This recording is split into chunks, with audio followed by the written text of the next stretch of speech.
Right now, the race for president is still too close to call. Both candidates say they believe they will come out on top. We're tracking where thousands of votes still need to be tallied and the states most likely to decide who wins the White House. And with Trump falsely claiming he won last night, that has experts concerned. What our political analyst is saying this afternoon. Well, good afternoon. Thank you so much for being with us. I'm Rob Hughes. Former Vice President Joe Biden is leading in key swing states in the presidential election. But while the votes continue to be counted, President Trump continues to work to stop the count and cast doubt on the validity of the election. Well, here's where the presidential race stands right now. Biden is winning 238 to 213 in the Electoral College. Remember, candidates need to get 270 to win.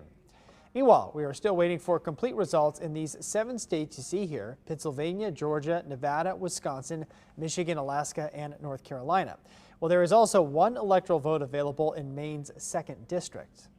Meanwhile, state legislatures prohibited Pennsylvania, Michigan, and Wisconsin from counting absentee and mail-in ballots until Election Day. Because of that, the results have been coming in this morning and tilting Biden into the lead in Michigan and Wisconsin. Well, at the White House and on Twitter, the president has been quick to accuse the states of fraud for counting the mail-in ballots that were legally cast. This is an embarrassment to our country. We were getting ready to win this election. Frankly, we did win this election. We did win this election. So our goal now is to ensure the integrity for the good of this nation. This is a very big moment. This is a major fraud in our nation. The president vowed to get the Supreme Court involved to help him. She mentioned again, though, there are no documented cases of fraud. There is a process to get to the Supreme Court with a legal basis, and no one is casting new votes. Election officials are tallying results. Well, Joe Biden has remained confident he'll win, but stressed that he wants to make sure all votes are counted. We could know the results as early as tomorrow morning, but it may take a little longer. As I've said all along, it's not my place or Donald Trump's place to declare who's won this election. That's the decision of the American people. But I'm optimistic about this outcome. And locally, President Trump picked up big wins in both Kansas and Missouri.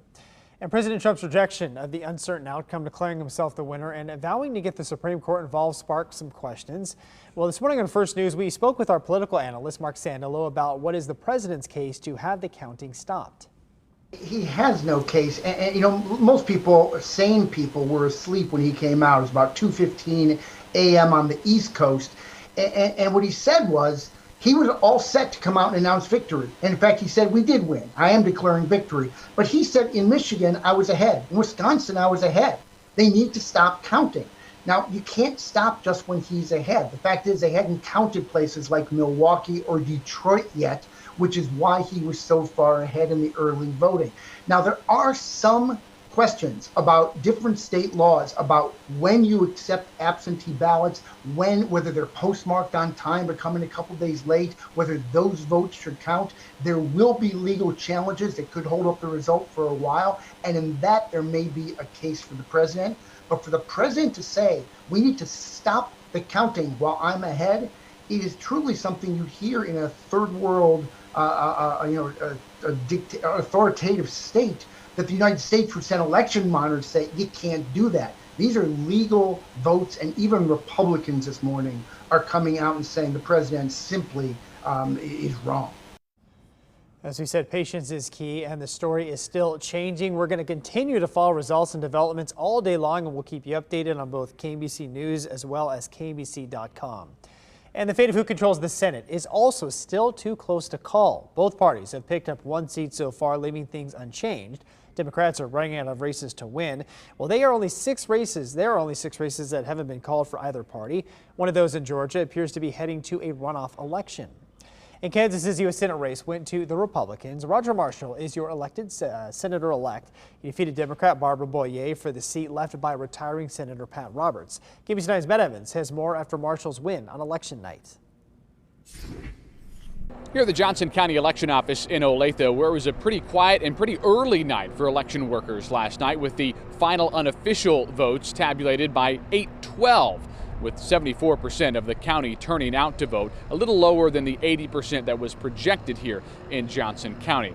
Barbara Bollier performed well in Johnson County. She won it by 8 points, but it was not enough to penetrate the red wall that is western Kansas. Roger Marshall outperforming polls and winning this race by double digits. He was confident coming into last night. Once he pulled ahead, his lead only widened in the state. In his victory speech in Topeka last night, the two-term congressman talked about working together as a state and a nation to combat COVID-19, and he pledged to work for all Kansans, regardless of political party. I also want to thank for every person, though, who voted in this election, regardless if you voted for Dr. Bollier, for Roger Marshall, that we're always going to be Kansans first, that we're Americans first, and I am going to represent this entire state, that is my responsibility and that's my duty. Republicans continue their long winning streak when it comes to the U.S. Senate races in the state of Kansas. Democrats haven't won a U.S. Senate seat in the state since 1932. In Olathe, Matt Evans, KMBC 9 News. And Democrat Barbara Bollier says she has no regrets about the way she ran her U.S. Senate campaign. Bollier conceded the race at the Overland Park Convention Center while renouncing divisive politics in the Sunflower State. She told staffers they ran a spirited and scrappy campaign that exceeded expectations. I am so proud to have been part of it, and I can't wait to cheer on new generations of Kansans as you grab your baton and propel us even further in the next leg of the race. Bollier is retiring as a Kansas State Senator. She said her time in public office was bookended by national crises, the Great Recession, and the pandemic. On the Missouri side, the big race on the ballot was the race for governor. Incumbent Mike Parson beat out Democratic candidate Nicole Galloway to be elected to his first full term as governor. Republicans gathered for a watch party in Springfield. Parson had been leading in the polls, so supporters came in confident, but it was a much more competitive race than political analysts predicted. The governor says his balanced approach to handling the pandemic is what Missourians want. And I believe people believe in common sense. And I think they want leaders that believe in common sense. They don't want government to tell them what they want to do every day. They want to live their lives in peace.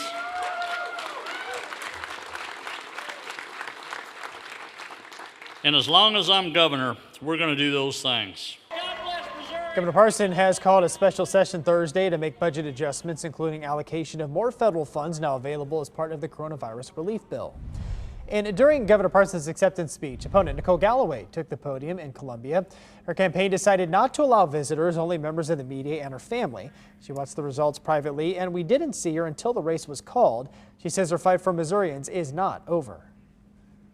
From the barber in Kansas City, the women in St. Louis who turned a big idea into a small business, to the little girl in Maryville who told me she'd be president one day, I will carry your stories with me, and I will keep fighting for you. Galloway's term as state auditor continues until January 2023. And staying on the Missouri side, U.S. House District 4 seat will stay Republican. Republican incumbent Vicky Hartzler won the race against Democratic candidate Lindsey Simmons. This will be Hartzler's sixth term in the U.S. House. Well, the statues of former President Andrew Jackson will stay in front of county courthouses in Kansas City and Independence. As KBC's Martin Augustine reports, Jackson County voters by an overwhelming margin, 65% to 35%, voted to leave the statues up. Those statues of Andrew Jackson, and the one back here is the one that sits in front of the Jackson County Courthouse in downtown Kansas City, proved to be one of the flashpoints of this last spring's Black Lives Matter protests and demonstrations here in Kansas City. Some demonstrators went so far as to deface the downtown statue with spray paint, part of a protest that included a demand that the statues be removed because Jackson owned slaves and played a pivotal role in the removal of Native American nations from the southeastern United States back in the 19th century.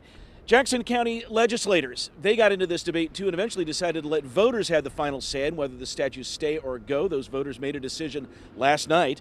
Jackson County Executive Frank White, who supports removing the statues, releasing this statement late last night. These statues are not an appropriate representation of who we are and who we strive to be as a community, adding, I look forward to engaging in more opportunities to eliminate racism and discrimination in Jackson County. Frank White goes on to say in that statement that he respects the democratic process, even if he doesn't agree with the outcome. Reporting from downtown Kansas City, Martin Augustine, KBC 9 News. And voters in Missouri voted yes to Amendment 3, but it was close. As you can see, it split 51 to 49. That's about 60,000 votes that made the difference. Voting yes overturns a 2018 decision that attempted to limit the potential for political influence in redistricting. And in the race for Missouri's Attorney General, Republican incumbent Eric Schmitt will keep his job. He defeated Democrat Richard Finneran last night. Schmitt was appointed to the post when Josh Hawley went on to the U.S. Senate. And in the race for Missouri Treasurer, Republican incumbent Scott Fitzpatrick defeated Democratic candidate Vicki England. Fitzpatrick was appointed as treasurer last year, replacing Eric Schmitt, who was appointed Attorney General.